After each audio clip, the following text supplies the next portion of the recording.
What's up, Carolina? There's a new show in town, What's Up, Carolina, hosted by Les Echols and Tonya Jackson. If it's happening in and around our region, What's Up, Carolina is there. What's Up, Carolina? We are community, business, and arts. What's Up, Carolina? Local TV will never be the same. Hey, everybody. We're here again for you. Hey, Les. Hey, Tonya. But the biggest thing is, what's up, Carolina? Yes, we're here for you once again, and we're bringing you everything that's going on inside and around the region of Carolina. The PD area has a lot to give, and we're here to give it. We're here to tell everyone what's going on, not just in arts, not just in entertainment, but in business as well. Exactly. So tell me something. What has been going on? What do you know that's been going on in Florence lately? Florence has been under mass reconstruction. A lot of people don't use the R word, but it's a renaissance of sorts. A lot of reconstruction, redevelopment, rebuilding, and Florence is looking brand new, I must say. It is. In fact, there are so many things going on in Florence right now. Because I see you all over the place, Les. Everywhere. I go around town, they're like, tell Les I said hey. Well, Tonya, what happened is I woke up one day and figured out that community service was my calling and my niche. And I started to get out in the community and do it, and it came to fruition. It did. It did. And I mean, you do a whole lot of things. They tell me that you had something to do with this golf tournament that was here not so long ago. It was very high profile, in fact. Very high profile. PD Baptist Association is doing this as a fundraiser and brought a bunch of high profile people in to help plan the tournament. But most of all, it's the first tournament of its kind. It's named after Willie Jeffries and NFL legend and Hall of Famer Harry Carson. It's a big deal.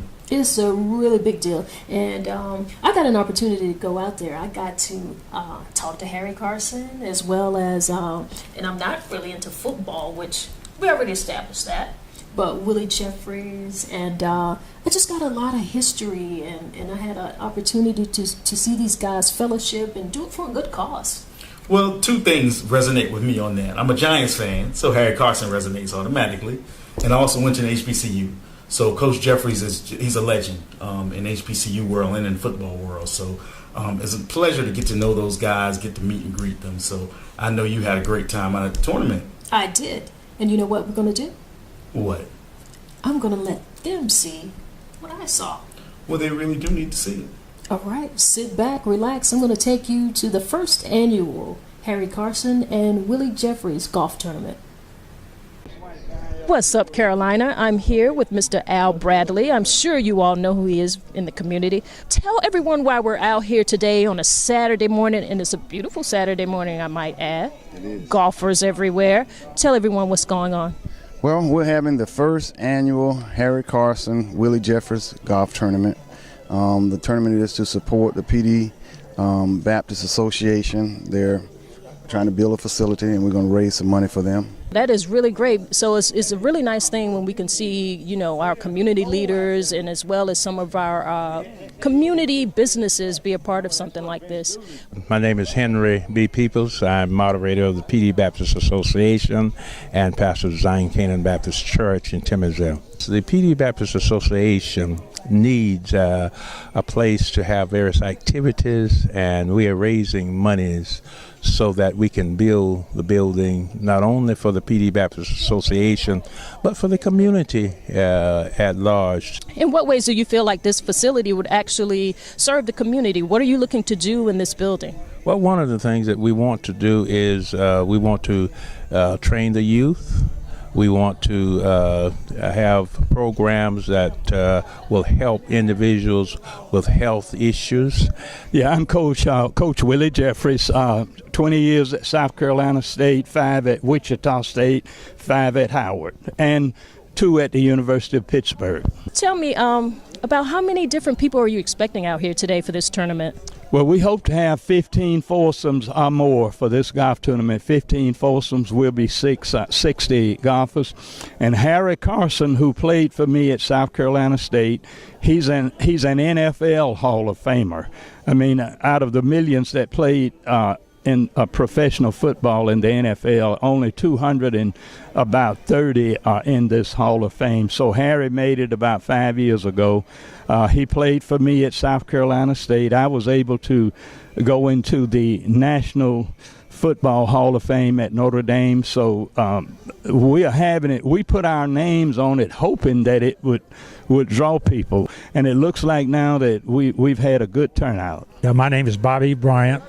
I played football at the University of South Carolina and then played for the Minnesota Vikings for 14 years back in the 60s and 70s in 1980. Why did you think that this particular event was really important to come out here today? Well, that's a good question. I knew if Harry was connected to it and Willie Jeffries that it was for a good cause. So, and I have a good friend who is really good friends with Willie Jeffries, and I consider Willie a good friend also. But Bob Smith has known him for many, many years, and he invited me to play on his team. So I said, yes, that's one tournament I would like to be a part of. Okay, I'm going to ask a question. Who's going to win this golf tournament out here today? Well, it certainly won't be my team. It'll probably be Harry and his team. But no, I'm sure there's some good.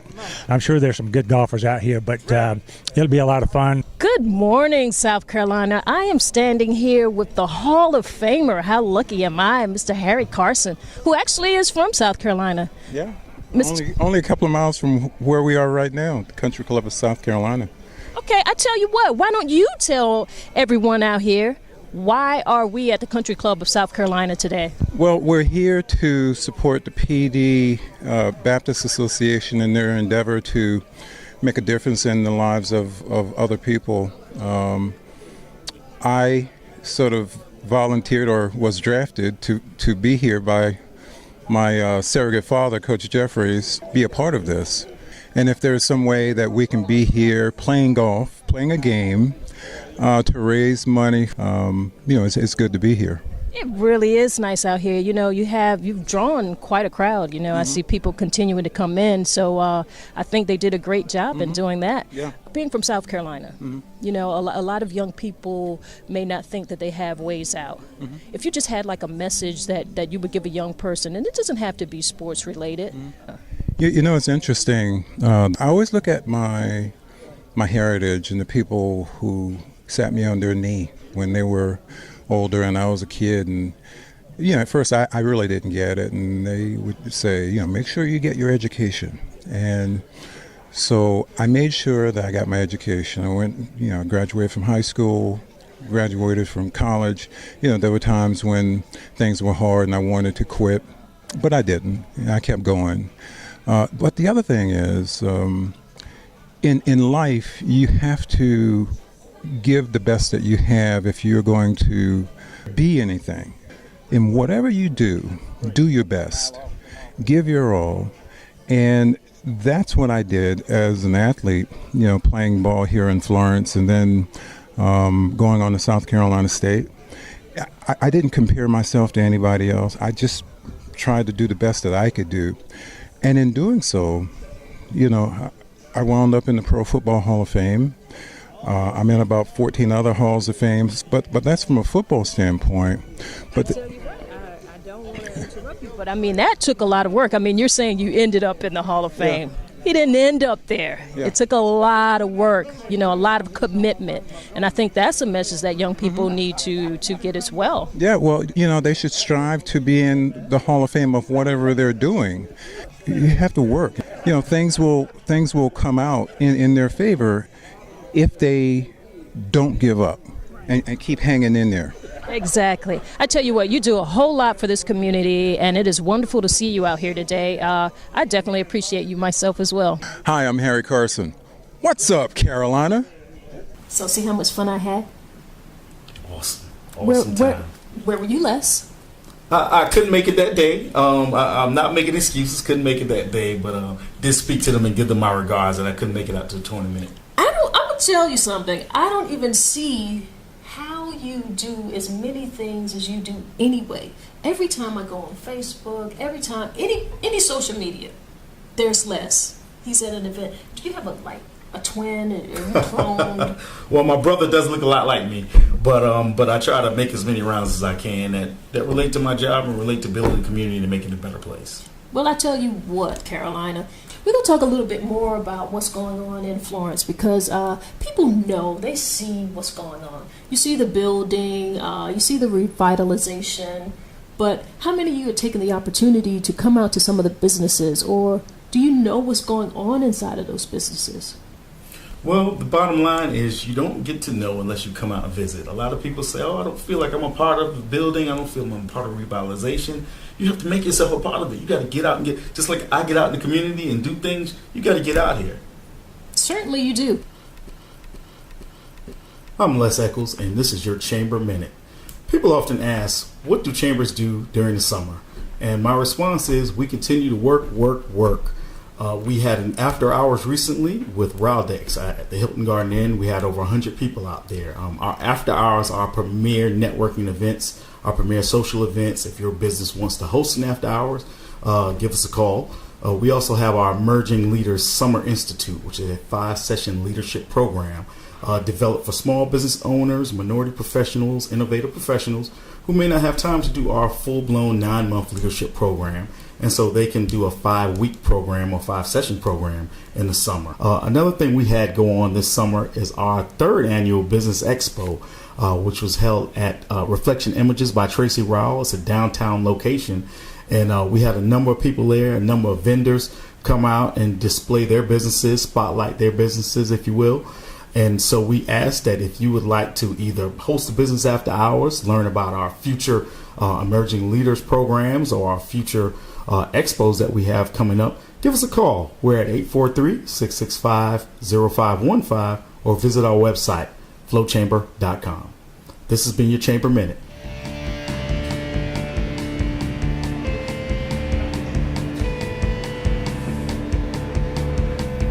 Downtown development has been all the rave lately, and having an opportunity to speak to some of the executives who make this thing happen recently. Had an opportunity to speak to Ray Rich. Okay. Ray Rich is actually the manager of downtown development. He's the person that kind of facilitates the whole process of downtown redevelopment, downtown festivals, downtown drinks and beverages, and everything that makes it go around. Right now, we're actually going to hear a little bit from Ray Rich, talking about some of the changes and development in more detail, of course, than I'm giving right now. Okay. Well, I'm ready for it. I hope you guys are ready for it. It's coming up next. Let's hear from Ray Rich. What's up, Carolina? We're here at the City Center of Florence, South Carolina with Downtown Development Manager Ray Rich. Ray, how you doing today? I'm good, Les. How are you? Great. Well, with all this development in downtown Florence and all the development going on and everything going on, give us a short version of your story. Give us the Reader's Digest version. Tell us about Ray Rich and your transition into your role with downtown development. Well, interestingly enough, it was just yesterday that I celebrated my 6th anniversary at the City of Florence. And 6 years ago, I came to Florence from Sumter, where for 9 years before that, I did downtown revitalization there, and for 25 years before that, I was in the radio business and owned a couple of other businesses. So the good thing about my background is I've seen it from both sides of the desk. I know what the private sector business person deals with and, trying to generate a profit and how important it is to watch that bottom line. And I understand it from the government or public sector side in terms of what we can and cannot do. It's been a wonderful 6 years. We've accomplished a lot, and we've got a whole lot more that we know we will accomplish. And Ray, that almost directly segues into my next question. You talked a little bit about public-private partnership and investments. How are projects chosen for development or redevelopment? Well, it's interesting that we don't necessarily do the choosing. What we do is try to create an atmosphere through, obviously the development of infrastructure. One of the earliest things when I arrived here 6 years ago that I told City Council is that if they are not willing to pass maintenance and appearance codes, we won't make any progress downtown, because it's no different with a business than it is with you buying a home. You're not going to buy a home in a blighted, rundown neighborhood where all the other homes have broken windows and are vacant. Well, people aren't going to start businesses in a commercial district that way, and that's basically what downtown Florence looked like 6 years ago. So, first thing we had to do was deal with the appearance items, and we have made just tremendous progress in that. So then what that has done is stimulated private sector people to come to us. We all know what's happening in the world today with retail, e-commerce, the Amazons and all the other on-site things. They're hurting the mom and pop retailer as well as the national retailer. And so we recognize that a downtown may not have as many retailers as it might have had 15 years ago before online shopping, but we can certainly be the premier dining and entertainment district. So early on, we put a lot of focus on recruiting restaurants. Early on, we put a lot of focus on entertainment. To answer your question, we don't pick. We receive the information from people interested, and then we tell them what we're able to do to help them. And in most cases, it all comes together. And as a result of that, you now see a downtown that's greatly revitalized over where we were 6 years ago. Excellent. Because we get that question, as you know, Ray, every day about these grants to start new businesses, and just to comprehensively know that isn't quite that simple. No, and I guess the one thing that I can say, and people have challenged me on it, but I've yet to have people say all the time, I heard you have grants to start a business. And I say, no, to the best of my knowledge, there are not grants anywhere to start a business. There actually used to be, both federal, state, and even local. The problem is that starting a business is tough. Most businesses take 3 to 5 years to become profitable. Mm-hmm. And if you don't have any of your own skin in the game, guess what happens when things get tough? You just walk away because it's not your money. And that's the problem with startup grants for businesses. It's a whole different thing to provide a grant for a business already that has a proven track record in order to let them grow or to relocate. And we certainly do have some of those programs. We and other organizations no longer do startup grants. Great, and good to know. And like I said, good to have a comprehensive explanation. Tell us, just to move on to a more fun side, tell us about some of the activities and festivals that take place in downtown Florence. Well, as I previously mentioned, if it's happening in Florence, it's probably happening downtown.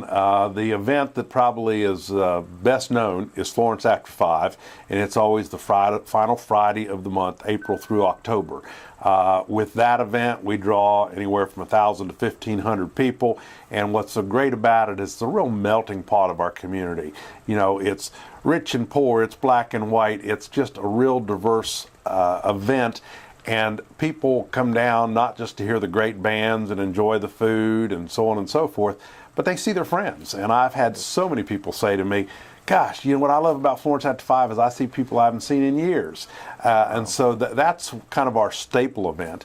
And then, of course, the other thing downtown is that we have two great plazas, the James Allen Plaza and the Dining Courtyard, that both bring live entertainment in there on a regular basis. And so in any given weekend, I think it's fair to say you come downtown and you can probably walk and see 3-4 different events, live events. It's really exactly what you want in a downtown. You want it to be that community sense of place where people can come and they can walk the streets and hear different types of music and enjoy different types of food and see their friends, and that's what we want downtown Florence to be. Speaking of events, food, and music, tell us about the Pecan Festival. Well, that's the biggie. That's the one that it takes all year long to plan for a one-day event. And this year, it's always the first Saturday in November. It'll be November 4th. And I'm happy to say this will be one of the first places we announce it. We've booked the Spinners as the headliner group. And some of the young people may not know who the Spinners are, but I can tell you if you were around in the 70s and in the 80s, they had a ton of hits, and they will be our headliners. But it's a day of about 50,000 people show up. We have over 280 vendors, most of those being food vendors, 7 stages of entertainment, a kids zone, dancers, you name it, it's all here. Guaranteed that you can gain 10 pounds in one day at the Pecan Festival with all the unhealthy food that's there that we all love to enjoy. But it's a big community festival, and as I say, it'll be Saturday, November 4th, and we are looking forward to bringing it again to the community. Ray, you also talked about some of the other things that help to grow and develop downtown. Tell us about where you're headed. Tell us about streetscape and things like that. Just kind of the subtle nuances in between that have gone on to help develop downtown. Well, unfortunately, streetscape, and a lot of people don't know what we're talking about. We're talking about where we put in new sidewalks, we put in new landscaping, new lighting, we repave the roads, those type of things. There's still some streetscape work to be done down on North Dargan, but for the most part, we've accomplished that. Where we're heading is that we have a very fortunate problem, is that we're running out of buildings. We've done a good job of filling up all these buildings that were empty 6 years ago. The addition of housing downtown has been well received. 100 apartment units opened this past October, and basically they're all filled up. I mean, that's a wonderful thing. So obviously we want to add more apartments, more downtown living, more dining opportunities, more retail, and then we want to look at other entertainment venues, possibly getting a movie theater down here, getting another type of music venue down here.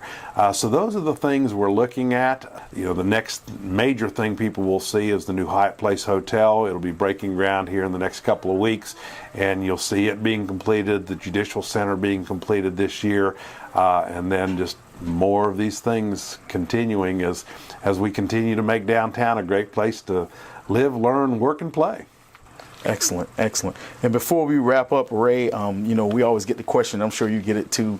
People always ask, how can they be engaged and involved and informed about what's going on in downtown Florence? My short answer is show up. Yeah, well, and one of the things today, social media is so important, and we do an excellent job of keeping the downtown website updated. So if people want to know what's going on downtown, certainly there's a lot of ways, but if you just go on to florencedowntown.com, you'll certainly find all that. If people want to actually get involved, serve as a volunteer on different committees, we encourage them to call our downtown development office, talk to Hannah Davis. Our number is 843-678-5912. 678-5912, and we have a form you fill out that basically says what do you want to do, what are you interested in doing, and we're always looking for volunteers to get involved, so we would welcome that as well. Ray, I want to thank you for your time. Thank you for taking time out for What's Up Carolina. We appreciate your time and effort, and appreciate all you're doing for downtown Florence. Thank you, Les. Appreciate it. Thank you. Les, that was a really great interview. Very informative. I hope you enjoyed it. Yeah, Ray Rich really laid out the platform and the blueprints for what's going on in Florence, what has happened, and the development to come. So you can't ask for any more information than that. You cannot. And you got a What's Up Carolina exclusive, because the Spinners are going to be here this Pecan Festival, and I know you didn't know that. They probably didn't, but they will know if they are there at the Pecan Festival. All right. I tell you what now, so many people ask me how they can get on this show. And I've had a couple of inquiries myself, to be truthful. And I got to tell you, it's really quite simple. Just send us an email. Look at the address here on screen. We're at whatsupcarolinatv@gmail.com. Let us know what you have going on, special events. We'll be there to talk about some of it. And unless you're at everything anyway. Well, the bottom line is we want to highlight them in their events and make sure they know what's going on in What's Up Carolina. And that's what's important. All right. You know what? We're going to continuously bring you more about the PD, more about the Carolina, continue to bring you more business, more downtown, but also we're going to bring them art and artists. And honestly, I've been smitten with the number of artists and the number of artwork and art pieces that are coming to the downtown area. I mean, it's mind-blowing to think that Little Florence, South Carolina is now developing into an art epicenter. So this is for you, our artist highlight of the month.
like this morning.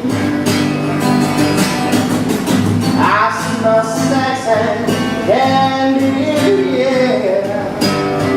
Who's that lounging in my chair? Who's that casting my load? Giving stares in my direction, yeah. Yeah, my only show is a dream. Yeah, my only show is a dream. Yeah, my only... As Cal Burnett would say, I'm so glad we had this time together. I'm so glad we had this time together. You know what? We've got some young people out there who they don't even know who we're talking about. No clue. Wondering who Cal Burnett is, what song she sings, etc. So Ask your mama, ask your grandma. exactly. But tell them, what was the whole point of that? Basically, what are you saying? Oh, I'm glad we had this time with you. Glad we got to bring you What's Up Carolina. Glad we got to tell you what's happening, who's happening, and where it's happening. And that's what it's all about. And I can't say it any better. So what I'd like to say is thank you for watching.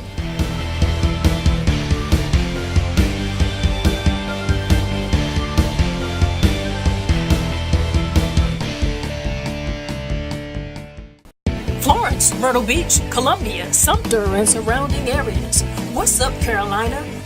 What's Up Carolina will take you to events and festivals, up close and inside restaurants and businesses, interviews with artists and community leaders. We are the show. We are the show. The show bringing news, business, and entertainment to the PD area. Yes, and you know, there's so much going on in Florence right now. What's Up Carolina? Saturday at 11 a.m. on your local cable channel, Marketplace.